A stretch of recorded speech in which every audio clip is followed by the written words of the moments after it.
Bacteria है, और ये केवल क्या है, फंगी है। तो एस्पेराजिलस नाइजर क्या प्रोड्यूस करता है, सिट्रिक एसिड प्रोड्यूस करता है। एसिटोबैक्टर एसिटी ये प्रोड्यूस करता है आपका एसिटिक एसिड प्रोड्यूस करता है। एंड क्लस्ट्रिडियम ब्यूटिलिकम ये आपका ब्यूट्रिक एसिड प्रोड्यूस करता है। लैक्टोबैसिलस ये आपका लैक्टिक एसिड प्रोड्यूस करता है।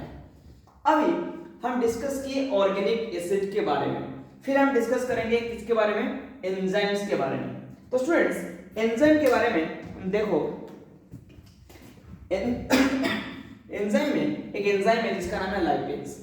तो जो लाइपेज है इसका मेन काम क्या है, ऑयल स्टेन रिमूव करेगा। जो ऑयल होता है ना, कपड़ा में ऑयल होता है उसको रिमूव करता है। ऑयल स्टेन रिमूव इन लॉन्ड्री में यूज होता है।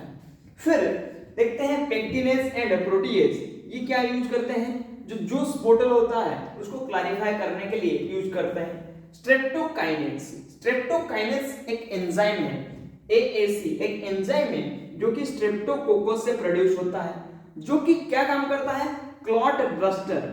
क्या होता है, कुछ पेशेंट होते हैं मायोकार्डियल इन्फेक्शन, जो हार्ट होता है, कुछ पेशेंट के हार्ट में क्या होता है, जो ब्लड वेसल होता है ना, ब्लड वेसल वो ब्लॉक हो जाता है, उसको ये स्ट्रेप्टोकाइनेज के माध्यम से हम क्या करेंगे, रिलीव करेंगे। ये है पेशेंट मायोकार्डियल इन्फेक्शन जिनके अंदर होता है। फिर ये सारे डिस्कशन हम देखें। फिर हम डिस्कस करेंगे किसके बारे में, दैट इज बायोएक्टिव मॉलिक्यूल। तो बायोएक्टिव मॉलिक्यूल कहां से प्रोड्यूस होता है पहले समझो।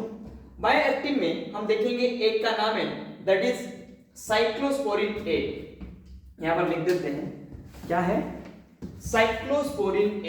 ये है आपका साइक्लोस्पोरिन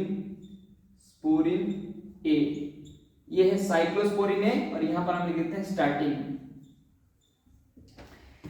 तो साइक्लोस्पोरिन A ये कहां से प्रोड्यूस हो रहा है स्टूडेंट्स, ट्राइकोडर्मा पोलिस्पर्म एक फंगी है, ट्राइकोडर्मा पोलिस्पर्म यहां से प्रोड्यूस हो रहा है आपका क्या, साइक्लोस्पोरिन A। और ये act as immune suppressive agent. क्या होता है समझो, मान लीजिए किसी पेशेंट को जब ऑर्गन ट्रांसप्लांट करेंगे, किसी का लीवर या किडनी ट्रांसप्लांट करेंगे, जब लीवर या किडनी ट्रांसप्लांट करेंगे उस टाइम क्या होगा, एंटीबॉडी, जो एंटीबॉडी होता है वो अगेंस्ट में आ जाएगा। उसके अगेंस्ट में बचने के लिए उसको क्या करना पड़ेगा, पहले जो फॉरेन मॉलिक्यूल्स होगा, मतलब जो इसका जो इम्यून सिस्टम होगा, हाइपर एक्टिव इम्यून सिस्टम होगा, उसको डाउन पे किया जाएगा। उसको डाउन पे करने के लिए किसी ह्यूमन बींग्स के हम यूज करते हैं साइक्लोस्पोरिन A। तो इसलिए हम कहते हैं इम्यून सप्रेसिव एजेंट है। क्या है ये, इम्यून सप्रेसिव एजेंट, एंड इसको हम यूज करते हैं ड्यूरिंग ऑर्गन ट्रांसप्लांटेशन, क्योंकि ये क्या करेगा, हाइपर एक्टिव इम्यूनिटी को डाउन पे ले लेगा। फिर आता है मोनास्कस पेपरियस, ये एक ईस्ट है, ये बनाता है आपका स्टेटिन, और इसका मेजर काम क्या आता है, ब्लड कोलेस्टेरॉल लोअरिंग एजेंट।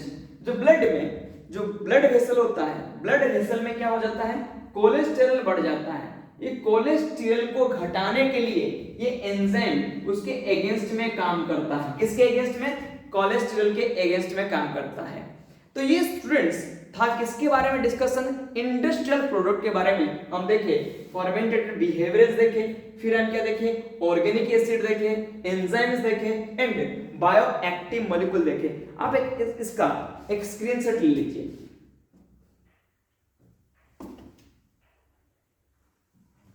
तो ये था टोटल डिस्कशन। फिर हम डिस्कस करेंगे इसके बाद नेक्स्ट कॉन्सेप्ट।